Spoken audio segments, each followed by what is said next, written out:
This is the grand final, Gambit versus Fnatic. Gambit and Fnatic are old teams, but we have a new lineups. Let's see how it clashes.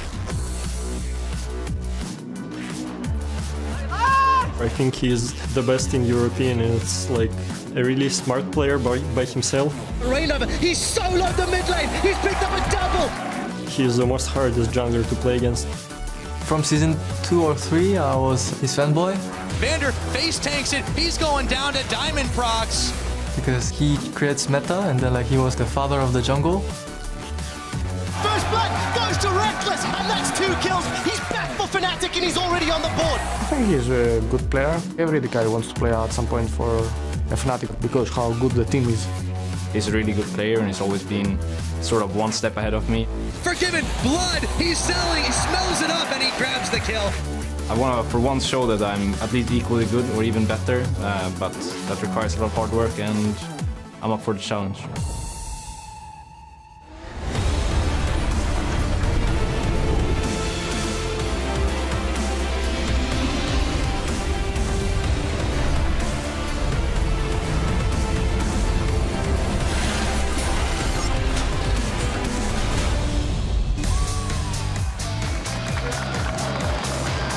Hello and welcome to Day 2, Week 2 of the European League Championship Series Summer Split. We're bringing our coverage to you live from the LCS studio in Berlin, Germany. As you can see, we have a full house here for our 5 games. And there, the crowd have brought their signs in. They're cheering for all the teams who are getting into the action today. Here is Fnatic entering the building just a couple of minutes ago. Febvin there. Rainover, as praised by Diamond just a minute ago. Cabochard setting up, looking to find that very first victory for Gambit. So important, this matchup for them here today. They're forgiven as well. I'm EpicSkillshot, gearing up for today's matches with the help of Mitch Krepo Voorspoels and Trevor Quickshot Henry.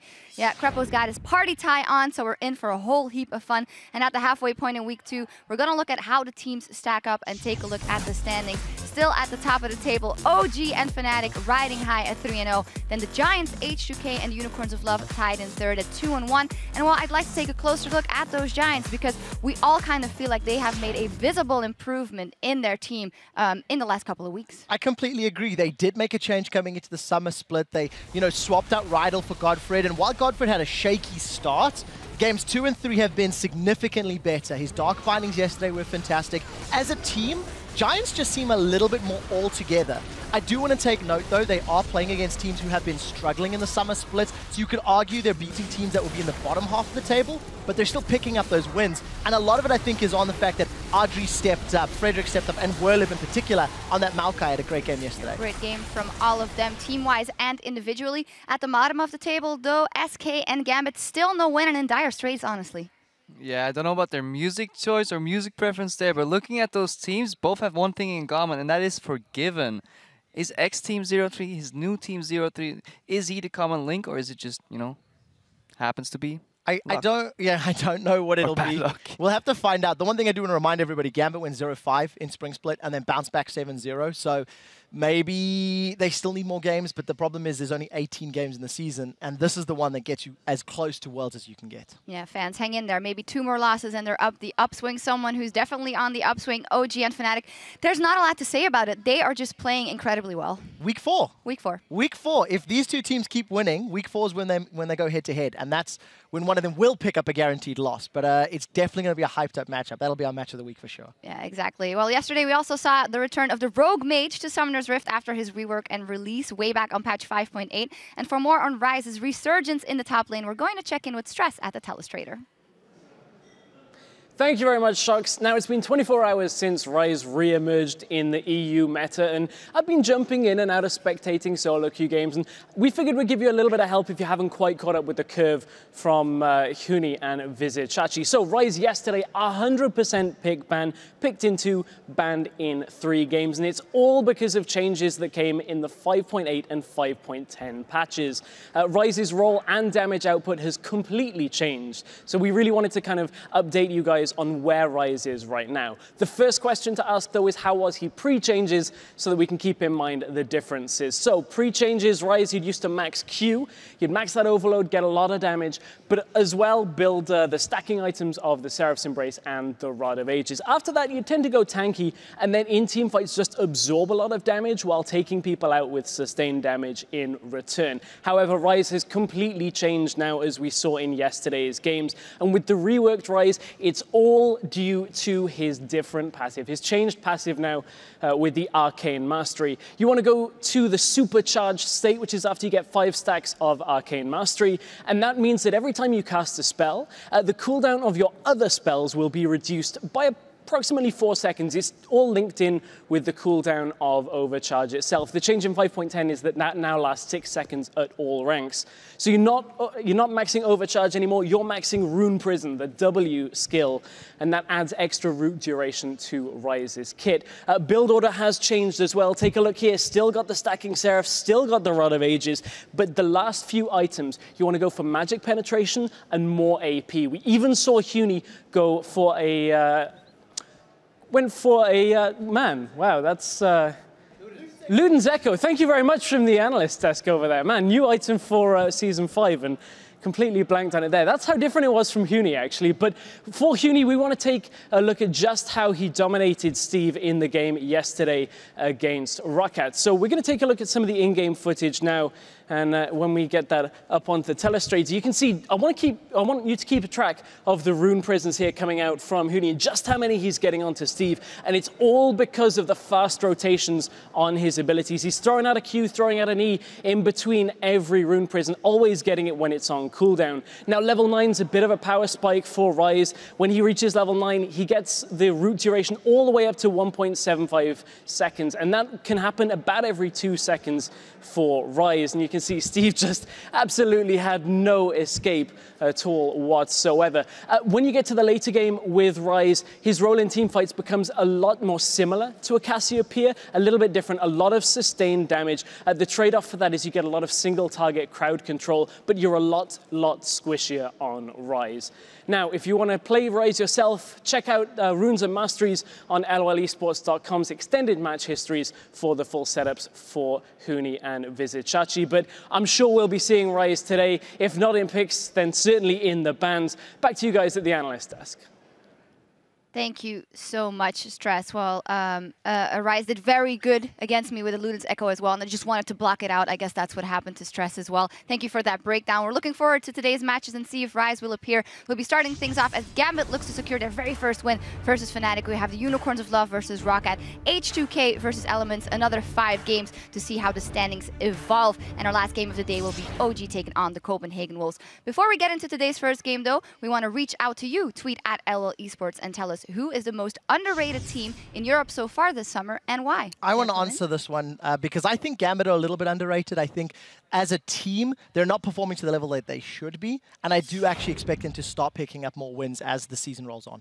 I think both Gambit and SK have shown glimmers of hope, have shown signs of brilliance where they had decent games and almost got the victory, but they just fell short at the end. There was always that one step missing, and I'm looking forward to see if these teams can take that final step and finally get a victory on the board. And we will see. Well, we want to know what you guys think as well. So as always, send in your responses at LLesports and include that hashtag LCS. And now we're going to dial in on our very first match of the day between Gambit Gaming and Fnatic. As said, Gambit still looking for their very first win of the summer. And with their lineup, of course, Cabo Shard, Diamond Prox, Betsy, Forgiven, Gosu Pepper, and their coach, Shawns. They are up against Fnatic. Fnatic is 3-0 so far, so not an easy feat for Gambit to get into this one. Let's take a look at the lineup for Fnatic on the red side. Huni, Rainover, Febivin, Reckless, Yellow Star, and their coach, Daylor. Yeah, Fnatic right now, they're 3-0 and Gambit is 0-3. That's the biggest discrepancy you could possibly have at this point in the LCS. That means Gambit is like an animal trapped in the corner. They need that win, and Fnatic, they will have to be careful because when you have an animal in the corner, they get unpredictable. And yeah, exactly. Like you just did off camera.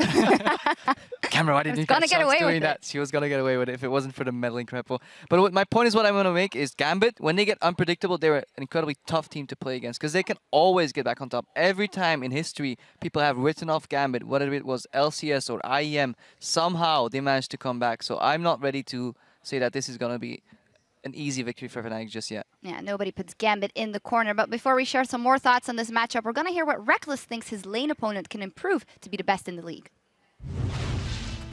I think Forgiven's strongest side towards in comparison to other ADs is just his confidence in a way that when he plays, he never hesitates. He also has incredible mechanics, and I think his only weakness is really his champion pool and maybe the fact that his gameplay is so centered around him winning his lane. I think if he kind of dropped that idea a bit and then used his strength in maybe his rotation game or something like this and learned a couple of more champions, he could be for sure the best player we have here. Well, perhaps Forgiven has taken that advice from his opponent. After that Lucian in the first game, he did try out Ashe. He did go for Ezreal on the Rift, so there is an adaptation coming in. There is a little bit of adaptation, but I don't know if it's enough, because that adaptation is great to see from Forgiven as an individual player, but it needs to be applied to the rest of the team. When I saw the Ashe locked in, I got excited, expecting these pinpoint sniper accuracy, Ashe arrows from across the map, but every single one of them needed to be a Hail Mary, let me save Gambit, because the whole team started falling behind. So I think for a player like Forgiven, I'm excited he's playing new champions. I'm a little less excited that the team is not playing around him and those champions because of how strong a player is. It's MVP of the spring split. I just want to see Forgiven on champions with gap closers. His major strength is his mechanics and the fact that he almost reactively dodges skill shots all the time instead of doing it predictively. He is so quick on his feet, and I want to see him use those gap closers both offensively and defensively. And I was a little disappointed on his performance on Ashe. It was too stagnant, too immobile of a pick, and he got punished for it very hard. Yeah, moving away from his pick specifically, just the draft for Gambit yesterday, that was maybe the most dramatic we've seen so far. But on the opposite side of the spectrum, Fnatic has adapted so well yesterday. The Rise immediately in the mix, immediately showing what they can do, so that is an extra difficulty for Gambit as well. Definitely going to be the case. We saw how powerful that pick can be. And then also just the question marks. Gragas was locked in fairly early for Gambit. They put it top lane in CaboShard's hands, and I like CaboShard as a player. He's mechanically fantastic, and coming up against Huni today, it's going to be a fun matchup to watch, but I'd like to see him on a more meta pick. Give Diamond Gragas, although we know he's trending towards Volibear for the time being. So I think there's some big question marks on how Gambit will respond to the threats of Fnatic are going to put on the field. Indeed, it will be a tall order for CaboShard as well. Huni yesterday, 80% kill participation. Rather, we saw him going up against Steve and just doing incredibly well. And it's kind of like Huni is already this good, and now he has another pick that he can work with. I just was very impressed with how resilient Huni was. He was down 0-2, opted for the blasting one before. He chose to go for more defensive items. He realized in that situation, either I get a kill right now and come back in the game, or I'm out anyways. He got that kill, and all you need to give Huni is one kill, and he starts rolling in. Fantastic performance so far in this split. And yeah, who's going to stop Huni? We will see. Will it be Gambit in this one? We're going to get some insider insight into Gambit's gaming start to the season and check in with Pyrotechnics, who's standing by with the newest member of their organization.